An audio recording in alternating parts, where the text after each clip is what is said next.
사고가 난 지 벌써 닷새째인데요. 오늘도 수색 작업이 이어지고 있는 현장을 먼저 연결해 보겠습니다. 정상빈 기자, 남아있는 5명의 실종자 발견 소식은 아직인가요? 네, 그렇습니다. 소방당국은 오늘도 구조인력 211명과 구조견 8마리를 투입해서 남은 5명의 실종자를 찾는 데 총력을 기울이고 있습니다. 특히 어제 실종자를 찾았던 지하 1층을 중점적으로 수색했지만 아직까지 다른 작업자들의 위치는 파악되지 않고 있습니다. 구조인력이 직접 수색 작업을 하기 어려운 고층부는 구조견들을 동원해 실종자들을 찾고 있습니다. 오늘도 구조견 한 마리가 25층에서 이전과 비슷한 반응을 보인 것으로 확인됐는데요. 구조당국은 이 반응의 정도가 다소 약해서 실종자가 있다고 단정하기는 어렵지만 그 위치에 대한 정밀 수색을 고려하고 있습니다. 사고 이후에 제가 이 현장에서 계속 취재하고 있는데요. 오늘도 불안하고 위험했습니다. 오후 4시 반에는 23층에서 주먹만한 콘크리트 잔해 2개가 떨어지면서 구조인력이 1시간가량 대피하기도 했는데요. 고층부에 쌓여있는 콘크리트 더미가 언제든지 떨어질 수 있다는 점이 수색과 작업을 더디게 하고 있습니다. 네, 불안하게 서 있는 크레인 해체 작업이 원래 내일쯤 마무리가 된다고 했는데 자꾸 미뤄지고 있습니다. 어떻게 진행되고 있나요? 네, 지금 위태롭게 서 있는 크레인을 해체하기 위해서 대형 크레인이 옮겨져 왔죠. 이 대형 크레인을 세우기 위한 지반 강화 작업이 끝나고 오늘부터 조립 작업이 시작됐습니다. 불안하게 서 있는 크레인 옆에 이 대형 크레인을 세워서 해체 작업을 시작한다는 계획인데요. 시간이 더 필요할 전망입니다. 원래는 대형 크레인 조립과 기울어진 크레인을 안전하게 보강하는 작업을 동시에 진행하려고 했는데 이 작업에 참여하는 노동자들이 위험하고 불안하다고 판단해서 오늘 작업 중지권을 발동했기 때문입니다.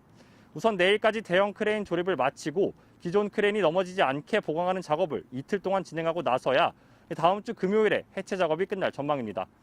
내일까지 해체를 마치겠다는 원래 계획에 비해서 닷새가 늦어진 건데요. 그만큼 크레인 붕괴에 따른 2차 사고 우려도 당분간 지속될 걸로 보입니다.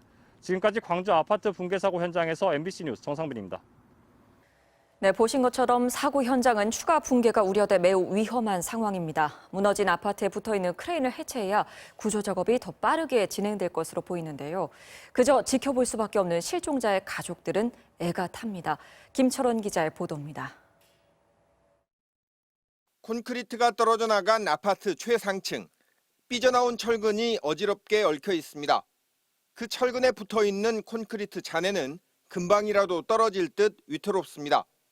이 잔해들은 바람이 불거나 충격이 가해지면 그대로 떨어지기 일쑤입니다.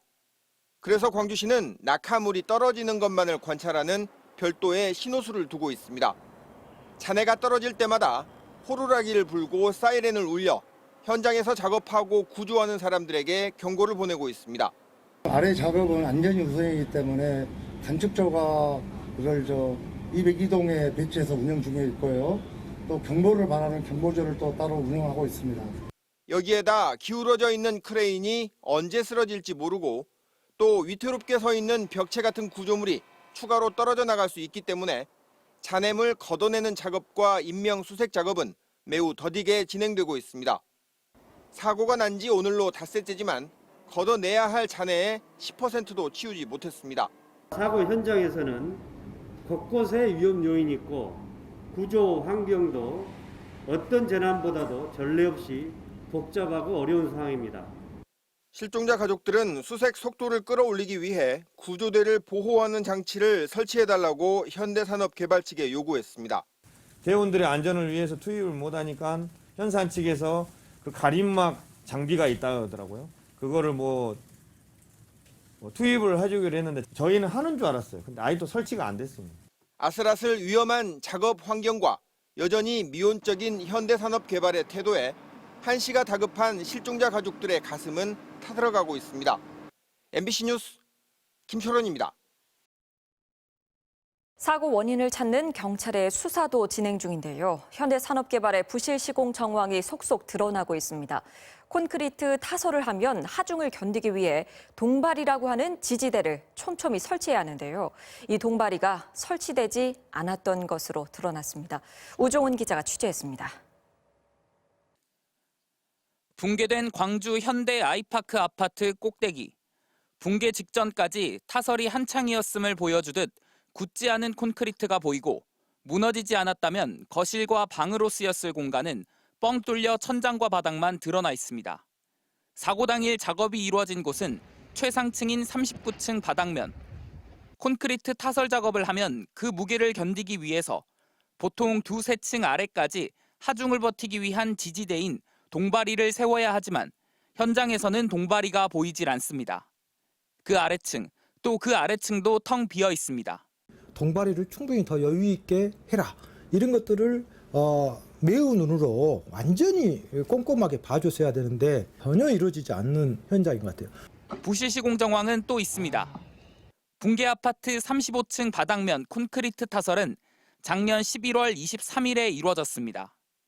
이어 36, 37, 38층, 그리고 사고가 발생한 지난 11일에 39층 바닥 작업이 진행됐는데 광주시의회와 건설노조가 확보한 작업 일지를 확인한 결과 불과 6, 7일 만에 한 층씩 올리기도 했습니다.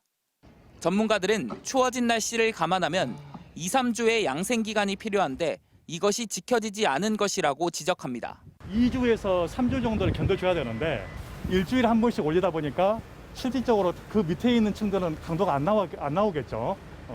현대산업개발은 앞서 12일에서 18일 동안 충분한 양생 기간을 거쳤다고 해명했지만 거짓으로 드러났습니다.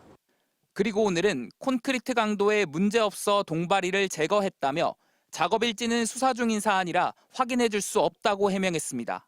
MBC 뉴스 우종훈입니다.